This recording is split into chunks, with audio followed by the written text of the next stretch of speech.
નમસ્કાર, જય સ્વામિનારાયણ.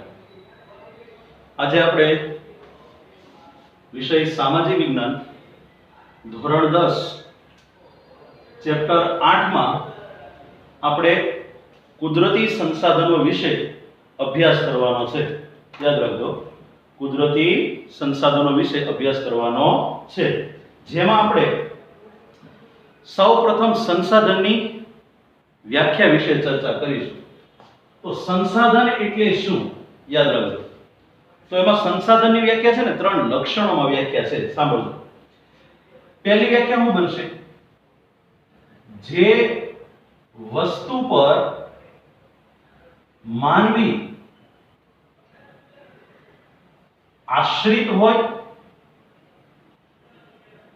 કે નિર્ભર હોય, મતલબ જેના ઉપર માનવીને શું રાખવો પડતો હોય? આધાર. એના વગર માનવીનું જીવન શક્ય હોય નહીં. આ પહેલું લક્ષણ યાદ રાખજો.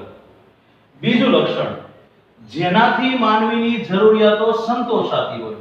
યાદ રાખજો, જેનાથી માનવીની જરૂરિયાતો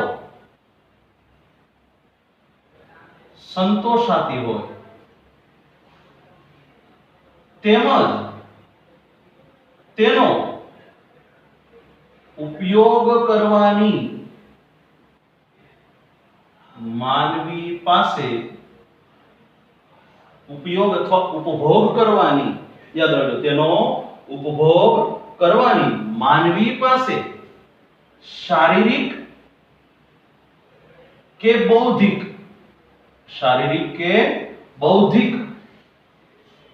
ક્ષમતા હોય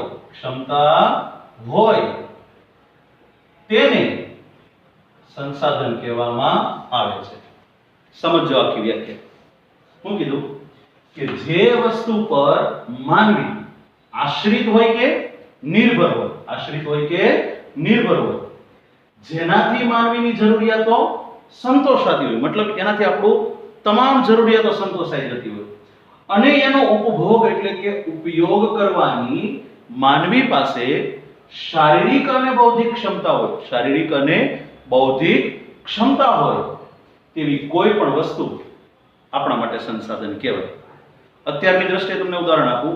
આ માર્કર પેન મારા માટે સંસાધન છે, કારણ કે માર્કર પેન મારે લખવા માટે આ માર્કર પેન ઉપર આધાર રાખવો પડે છે. એનાથી મારી આ લેખનની જરૂરિયાત સંતોષાય છે. અને બીજું, માર્કર પેનનો ઉપયોગ કરવાની મારી પાસે શારીરિક અને બૌદ્ધિક ક્ષમતા પણ છે. આથી માર્કર પેન લેખનના સંદર્ભમાં મારા માટે અત્યારે શું કહેવાય? સંસાધન કહેવાય. ફરીથી વ્યાખ્યા યાદ રાખજો, અહીંયા પાકેથી જવી જોઈએ. આજેના જે વસ્તુ પર માનવી આશ્રિત હોય કે નિર્ભર હોય, જેનાથી માનવીની જરૂરિયાતો સંતોષાતી હોય, તેનો ઉપયોગ કરવાની માનવી પાસે શારીરિક અને બૌદ્ધિક ક્ષમતા હોય, એવી કોઈ પણ વસ્તુ માનવી માટે સંસાધન કહેવામાં આવે છે. ફરીથી રિપીટ કરીએ. જે વસ્તુ પર માનવી આશ્રિત હોય કે નિર્ભર હોય, જેનાથી માનવીની જરૂરિયાતો સંતોષાતી હોય, તેનો ઉપયોગ કરવાની માનવી પાસે શારીરિક કે બૌદ્ધિક ક્ષમતા હોય, એવી કોઈ પણ વસ્તુ માનવી માટે સંસાધન કહેવામાં આવે છે. હવે અહીંથી આપણો સવાલ બદલે છે. અહીંથી આપણો સવાલ કયો છે? કુદરતી સંસાધનના ઉપયોગો. યાદ રાખજો, કુદરતી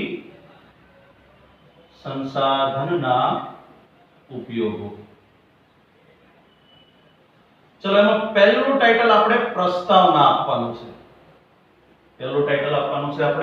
પ્રસ્તાવના. ચલો, પ્રસ્તાવનામાં હું લખશું કે સંસાધનો માનવી માટે, પહેલો મુદ્દો આપણે શું લખશું કે સંસાધનો માનવી માટે અનેક રીતે ઉપયોગી હોય છે. એટલે કે લગભગ તમામ તબક્કે સંસાધન માનવી માટે શું હોય છે? ઉપયોગી હોય છે. માનવ જીવનના, યાદ રાખજો, બીજો મુદ્દો કેવો હોય તો માનવ જીવનના દરેક તબક્કે સંસાધનો ઉપયોગી છે. માનવ જીવનના દરેક તબક્કે સંસાધનો શું છે? ઉપયોગી છે. દરેક તબક્કે એટલે કે નાની બાલ્ય અવસ્થાથી માંડીને મૃતોપ અવસ્થા સુધી સંસાધન આપણા માટે ઉપયોગી છે. બાલ્ય અવસ્થા એટલે કે ખોરાકથી માંડીને મૃત્યુ અવસ્થામાં એને અગ્નિ સંસ્કાર આપવા માટે લાકડાની જરૂર પડે. એટલે સંસાધનો માનવીના દરેક તબક્કે એક યા બીજી રીતે ઉપયોગી બને છે. તો એમ આને મારે બીજી રીતે કેવું હોય તો કઈ રીતે કહી શકાય? તો ક્યાંથી ક્યાં સુધી? તો માનવીની યાદ રાખજો કઈ કઈ પ્રવૃત્તિ સુધી?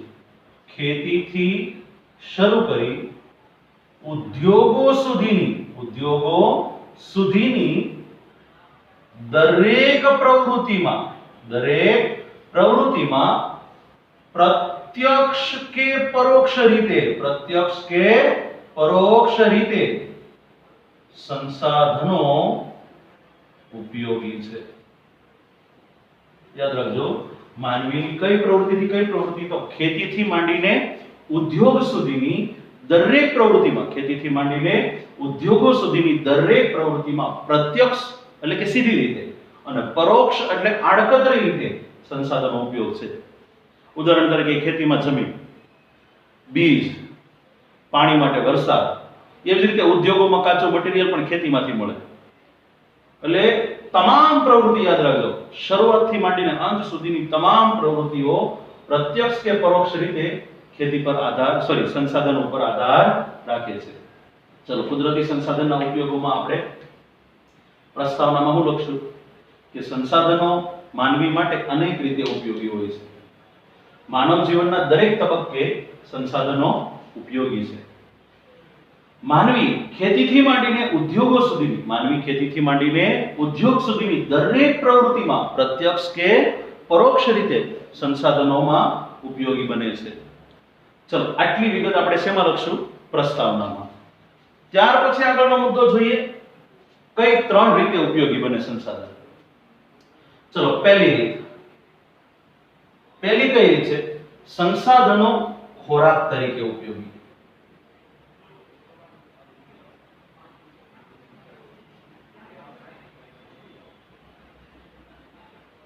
સંસાધનો ખોરાક તરીકે ઉપયોગી. ચલો, ખોરાક તરીકે કઈ રીતે ઉપયોગી? તો સંસાધનો ખોરાક તરીકે યાદ રાખજો,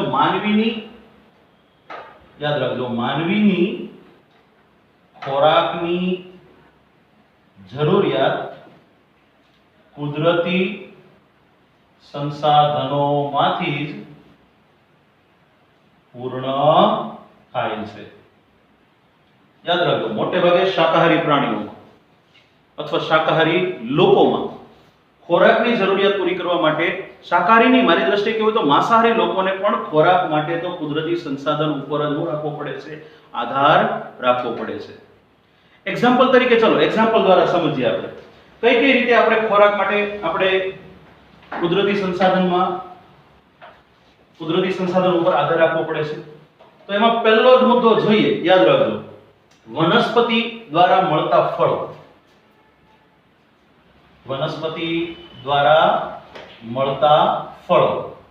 આ સિવાય જે ઉદાહરણ યાદ રાખજો, આપણે શાકાહારીથી માંડીને માંસાહારી સુધી આપણે જોઈએ છે. યાદ રાખજો, ત્યાર પછી ખેતી પ્રવૃત્તિ દ્વારા મળતા ખાદ્ય પાકો.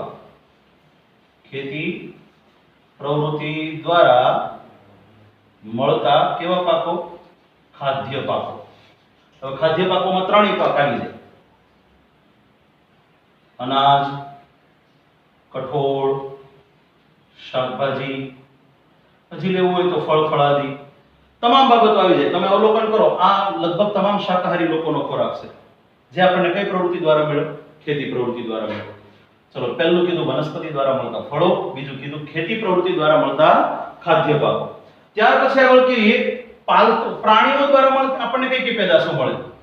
ચલો, પ્રાણીઓ શાકાહારી માટે કઈ જરૂરિયાતો પૂરી પાડે? તો પહેલું કેવું હોય તો દૂધની બનાવટો, આ શાકાહારી લોકો માટેનો ખોરાક.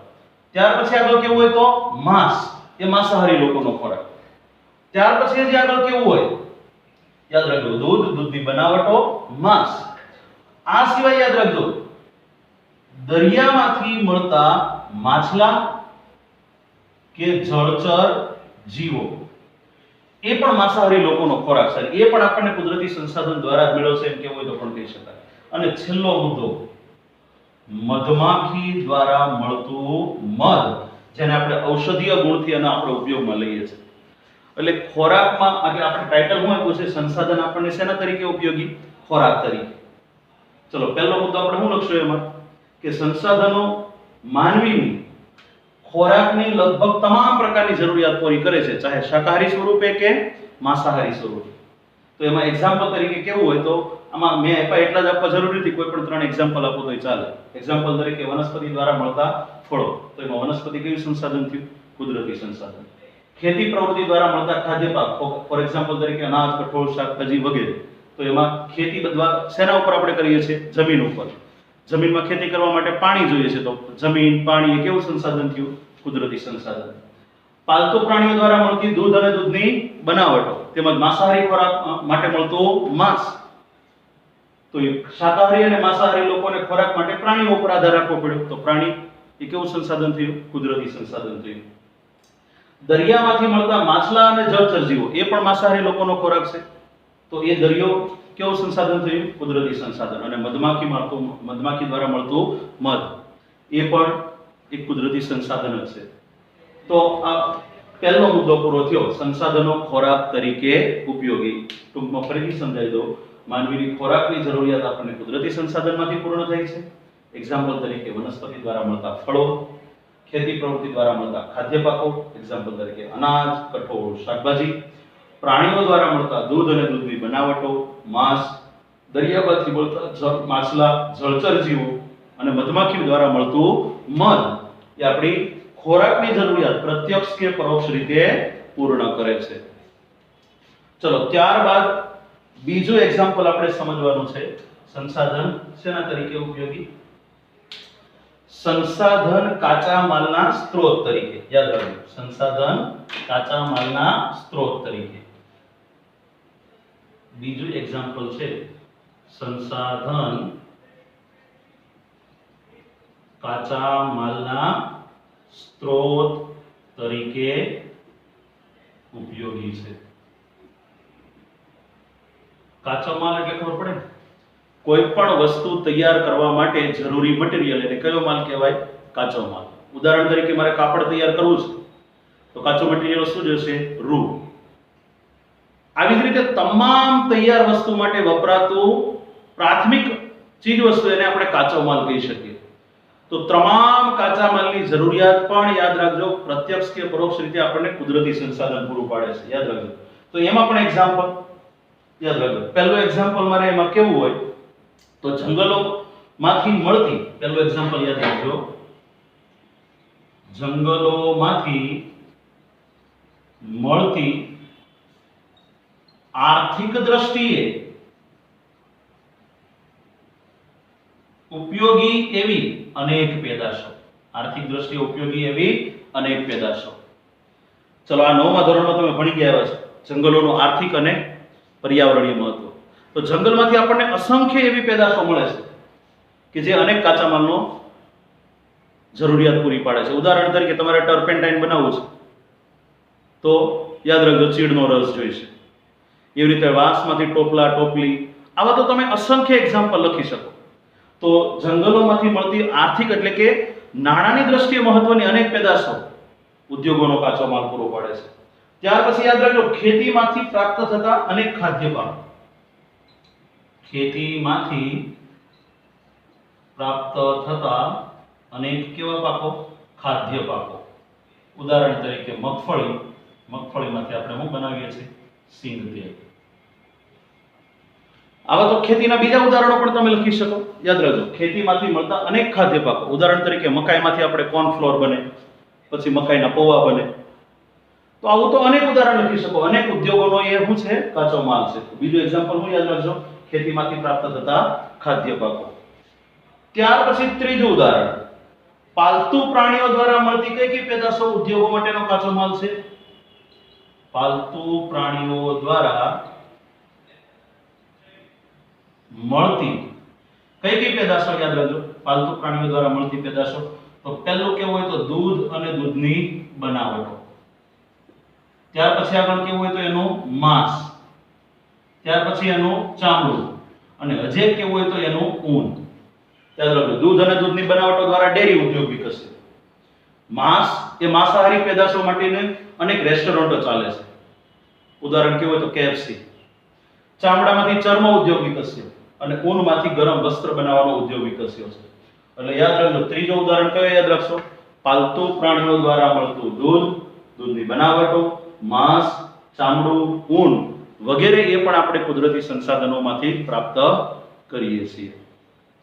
ત્યાર પછી આગળ જોઈએ, પૃથ્વીના પેટાળમાંથી મળતી, યાદ રાખજો ચોથું એક્ઝામ્પલ, પૃથ્વીના પેટાળમાંથી મળતી અનેક ખનિજ અયસ્ક એટલે કે કાચી ખનિજો, અનેક ઉદ્યોગોનો કાચો માલ છે. યાદ રાખજો, પૃથ્વીના પેટાળમાંથી મળતી અનેક ખનિજ અયસ્ક.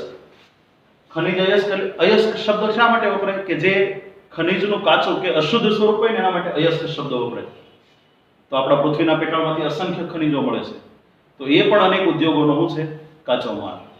તો આ બીજો મુદ્દો પૂરો થયો. યાદ રાખજો, સંસાધન કાચા માલના સ્ત્રોત તરીકે પણ ઉપયોગી છે. ચલો, સંસાધન અનેક ઉદ્યોગોનો શું છે? કાચો માલ. એના 4 એક્ઝામ્પલ યાદ રાખો. પહેલું એક્ઝામ્પલ, જંગલોમાંથી મળતી આર્થિક દ્રષ્ટિએ અનેક ઉપયોગી પેદાશો. એમાં તમારે એક એક્ઝામ્પલ યાદ રાખવું હોય તો કયું એક્ઝામ્પલ યાદ રાખશો? ચીડમાંથી શું બને છે? ટર્પેન્ટાઇન. ચીડમાંથી શું બને છે? ટર્પેન્ટાઇન. ખેતીમાંથી પ્રાપ્ત થતી પેદાશોમાં તમારી રીતે કોઈ પણ એક્ઝામ્પલ લખી શકો. ખેતીમાંથી પ્રાપ્ત થતી પેદાશોમાં મગફળીમાંથી સિંગ તેલ.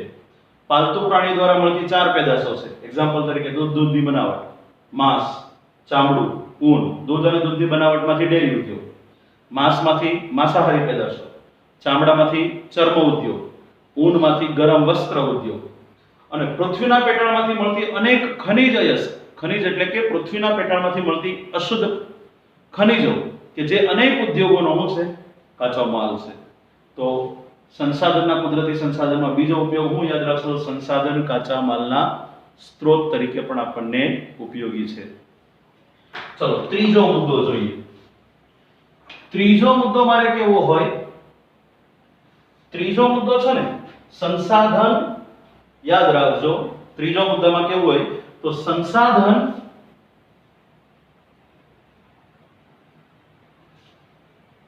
સંચાલન શક્તિના સ્ત્રોત તરીકે. સંચાલન શક્તિના સ્ત્રોત તરીકે.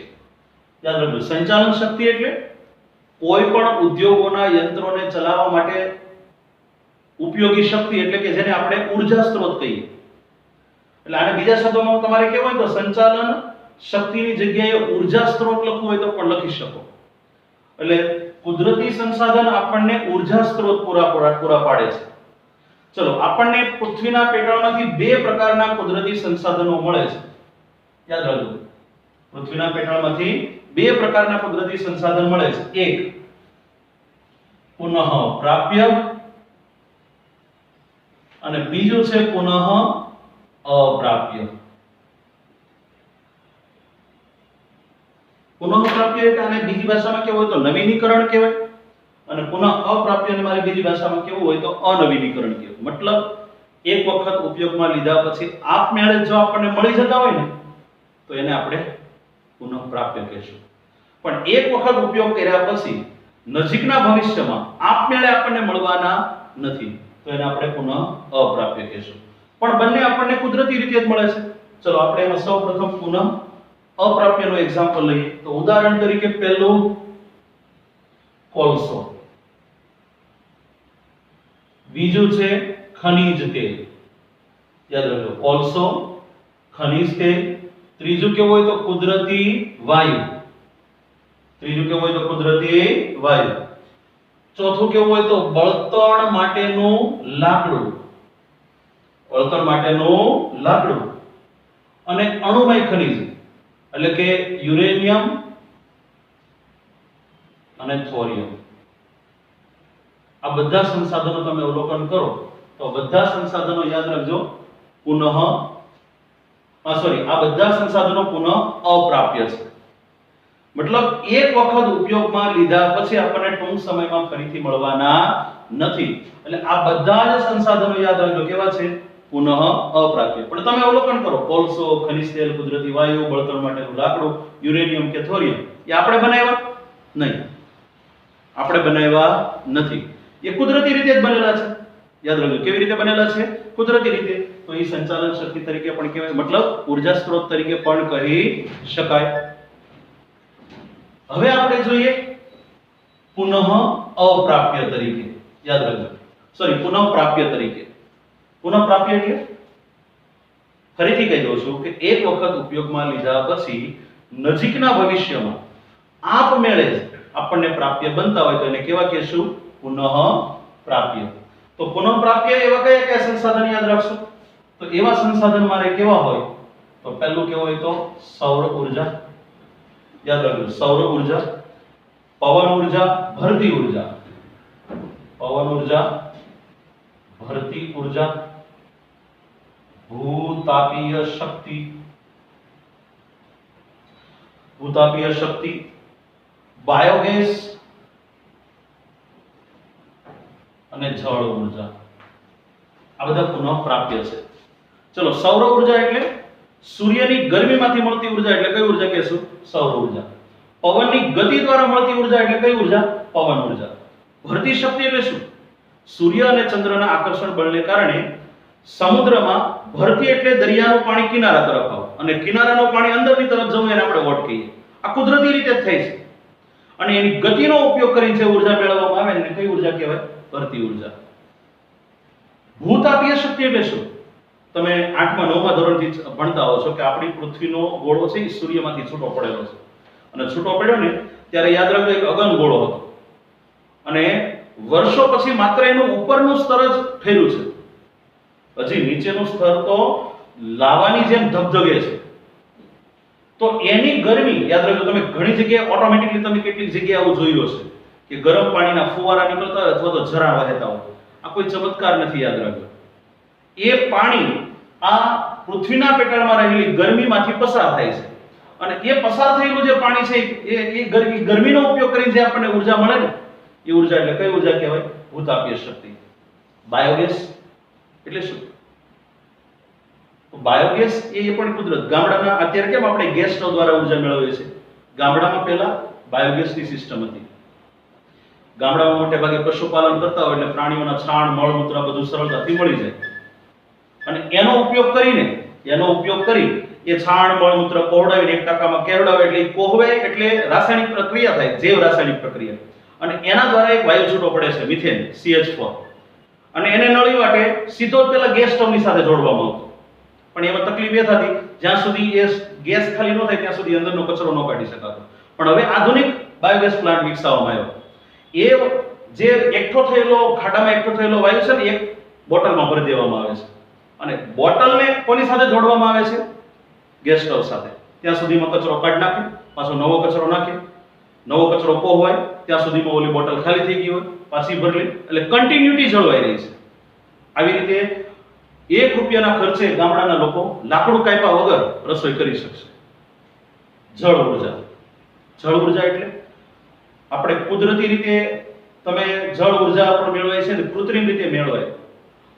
12 માસ વહેતી નદીઓ પર બંધ બાંધી અને એક ધોધને કૃત્રિમ રીતે નીચે પાડવામાં આવે, નીચે ટર્બાઇન જોડેલું હોય એટલે, અને એ ટર્બાઇન દ્વારા જનરેટર ફરે, જનરેટર દ્વારા આપણને ઉર્જા મળે. એ કઈ ઉર્જા કહેશું?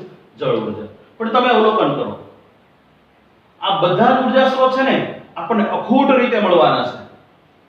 પણ ભલે ચાલે અખૂટ રૂપે મળે પણ એ બધા છે કુદરતી પાછા, એનું નિર્માણ આપણે નથી કર્યું.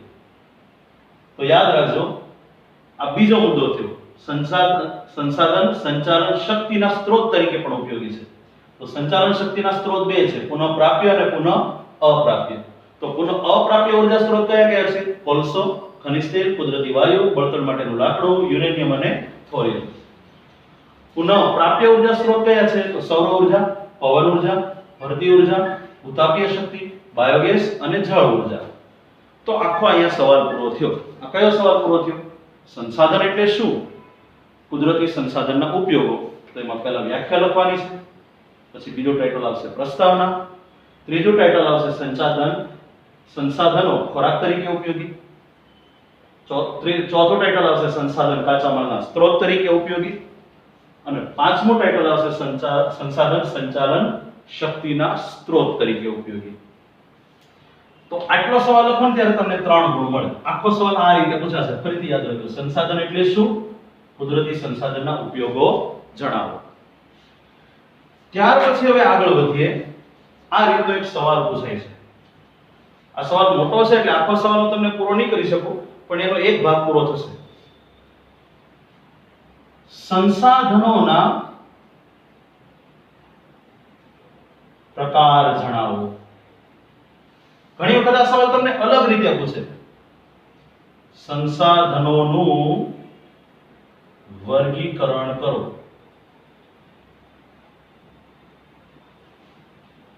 ચલો એમાં સૌ પ્રથમ એક ડાયાગ્રામ દ્વારા તમને જણાવી દઉં. તો એમાં પહેલું જ કહું, સંસાધનના પ્રકાર. મુખ્ય પ્રકાર પાડવા હોય તો યાદ રાખજો કુલ કેટલા પ્રકાર પડે છે? 3. સંસાધનના મુખ્ય કેટલા પ્રકાર પાડવામાં આવે છે? 3. ચલો કયા 3 પ્રકાર પડે છે? તો એ 3 પ્રકારના મુખ્ય 3 પ્રકાર જોઈએ.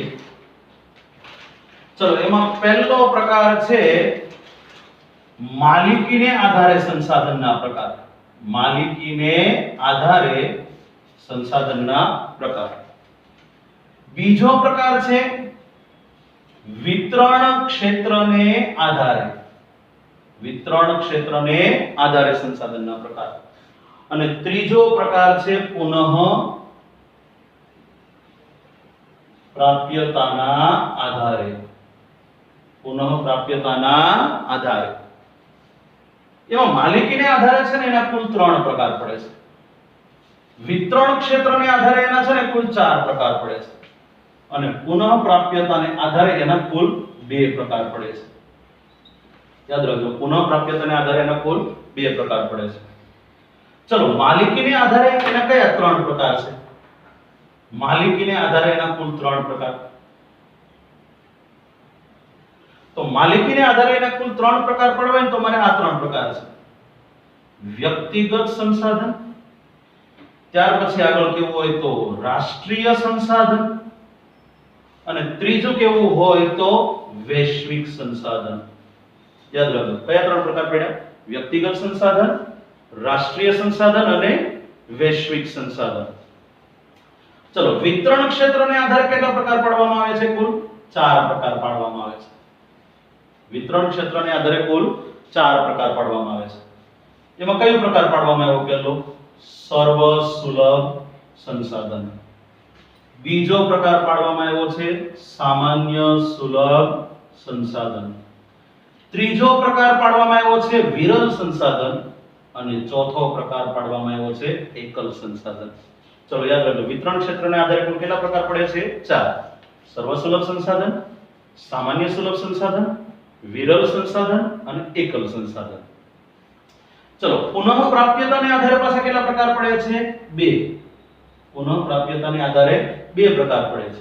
એક નવીનીકરણીય સંસાધન અને બીજો અનવીનીકરણીય સંસાધન.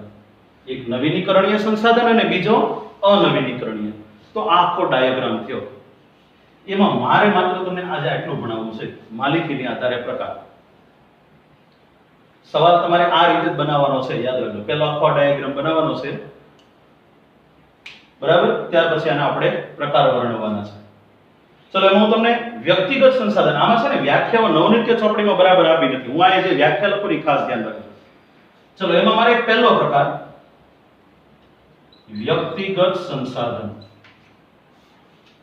એટલે શું? તો એની સિમ્પલ વ્યાખ્યા, જે સંસાધનની માલિકી ખાનગી કે વ્યક્તિગત હોય, ખાનગી કે વ્યક્તિગત હોય તેવા સંસાધનને વ્યક્તિગત સંસાધન કહેવામાં આવે છે. એક્ઝામ્પલ તરીકે માલિકીનું મકાન, માલિકીની જમીન, માલિકીનું વાહન, ટૂંકમાં આ સંસાધનની જે વ્યક્તિ એનો માલિક હોય ને એ વ્યક્તિ જ એનો શું કરી શકે, ઉપયોગ કરી શકે. શું થઈ વ્યાખ્યા ફરીથી વ્યક્તિગત સંસાધનની વ્યાખ્યા? જે સંસાધનની માલિકી ખાનગી કે વ્યક્તિગત હોય તેવા સંસાધનને વ્યક્તિગત સંસાધન કહેવામાં આવે છે. આપણે અહીંયા પર્સનલ માલિકીની કોઈ પણ વસ્તુ અહીં તમે લખી શકો. ત્યાર પછી યાદ રાખજો કયું સંસાધન યાદ રાખશો? રાષ્ટ્રીય સંસાધન. કયું સંસાધન છે? રાષ્ટ્રીય સંસાધન. એની વ્યાખ્યા રાખજો. કોઈ પણ દેશ કે પ્રદેશની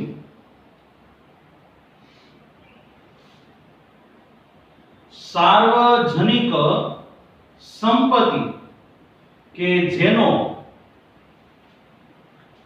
દેશના તમામ લોકો સમાન હકથી ઉપયોગ કરી શકે. યાદ રાખજો. આમાં બે એક્ઝામ્પલ યાદ રાખજો. એક આંતરરાષ્ટ્રીય વેપાર, આંતરરાષ્ટ્રીય વેપાર, અને બીજું ઉદાહરણ છે આંતરરાષ્ટ્રીય વેપાર અને બીજું ઉદાહરણ કેવું હોય તો આપણા દેશનું લશ્કર. ઉદાહરણ તરીકે આપણો દેશ બીજા દેશ સાથે વેપાર કરે તો એનો લાભ થાય, તો એનો લાભ અમુક લોકોને નહીં, દેશના બધા લોકોને મળે. દેશનું લશ્કર દેશના તમામ લોકોની સુરક્ષા કરે છે. શું વ્યાખ્યા થઈ રાષ્ટ્રીય સંસાધનની? કોઈ પણ દેશ કે પ્રદેશની સાર્વજનિક સંપત્તિ કે જેનો દેશના તમામ લોકો સમાન હકથી ઉપયોગ કરી શકે. યાદ રાખજો, આ રીતે વ્યાખ્યા લખવાની છે. નવનીત કે ચોપડીમાં આપી એ રીતે જ લખવાની. શું વ્યાખ્યા થઈ ફરીથી? કોઈ પણ દેશ કે પ્રદેશની સાર્વજનિક સંપત્તિ કે જેનો દેશના તમામ લોકો સમાન હકથી ઉપયોગ કરી શકતા હોય તો એને રાષ્ટ્રીય સંસાધન કહેવાય. એના એક્ઝામ્પલ યાદ રાખજો, આંતરરાષ્ટ્રીય વેપાર અને બીજો એક્ઝામ્પલ છે લશ્કર. છેલ્લો મુદ્દો આજ માટે, વૈશ્વિક સંસાધન. ચલો, વૈશ્વિક સંસાધનનો વ્યાખ્યા કીધી. સમગ્ર વિશ્વની ભૌતિક કે અભૌતિક, ભોગવી શકાય કે ન ભોગવી શકાય તેવી તમામ સંપત્તિ જેનો ઉપયોગ વિશ્વના તમામ લોકોના કલ્યાણ માટે થતો હોય.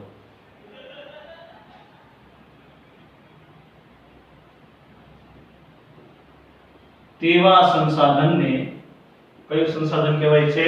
વૈશ્વિક સંસાધન. યાદ રાખજો, એવું કીધું આ વ્યક્તિગત સંસાધન આપણો જ હક હોય, માત્ર એક જ વ્યક્તિનો. રાષ્ટ્રીય સંસાધન ઉપર દેશના તમામ લોકોનો હક હોય અને વૈશ્વિક સંસાધન ઉપર વિશ્વના તમામ લોકોનો હક હોય. એટલે કે વિશ્વની ભૌતિક અને અભૌતિક એવી તમામ સંપત્તિ કે જેનો ઉપયોગ વિશ્વના તમામ લોકોના કલ્યાણ માટે થતો હોય.